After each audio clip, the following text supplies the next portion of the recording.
বিশ্বকাপের আগে ফ্রান্স ও ক্রোয়েশিয়ার বিপক্ষে দুটি প্রীতি ম্যাচ খেলবে ব্রাজিল। বাংলাদেশ সময় ২৬শে মার্চ রাতে ফ্রান্সের মুখোমুখি হবে পাঁচবারের বিশ্ব চ্যাম্পিয়নদের। এরপর ১লা এপ্রিল ক্রোয়েশিয়ার বিপক্ষে খেলবে তারা। এই দুটি ম্যাচের জন্য ব্রাজিলের প্রাথমিক স্কোয়াড নেইমারকে রেখেছেন কোচ কার্লো। ব্রাজিলের সংবাদ মাধ্যম গ্লোবাল এই তথ্যটি জানিয়েছে। ব্রাজিলিয়ান সিরিয়াতে আগামীকাল বাংলাদেশ সময় পরে মিরসাইলের বিপক্ষে মাঠে লড়বে সান্তোস। গ্লোবো জানিয়েছেন মাংসপেশিতে আবারও চোট পাওয়ার কারণে এই ম্যাচ খেলবেন না নেইমার। আগামী সোমবার প্রীতি ম্যাচ দুটির জন্য ব্রাজিলের চূড়ান্ত স্কোয়াড ঘোষণার আগে ব্রাজিলের আর একটু দেখে নিতে চান এই কোচ। সান্তোস মিরসাইল ম্যাচে যে আনচেলতির চোখ নেইমারের উপরই থাকতো তাতে কোনো সন্দেহ নেই। তবে সংবাদ মাধ্যম আরও জানিয়েছে ব্রাজিল এই ম্যাচে অনুপস্থিত থাকতে পারে।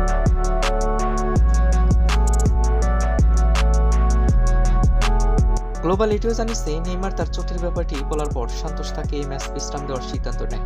আগামী রোববার সিরিয়াতে কোয়ারেন্টাইনের বিপক্ষে খেলবেন নেইমার, অর্থাৎ চূড়ান্ত স্কোয়াড ঘোষণার আগে মাত্র এক ম্যাচ খেলার সুযোগ পাচ্ছেন নেইমার দি জুনিয়র।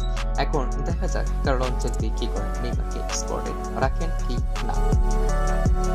ধন্যবাদ সবাইকে। এরকম স্পোর্টস নিউজ পেতে আমাদের সাথে থাকুন, সিমের সাথে থাকুন।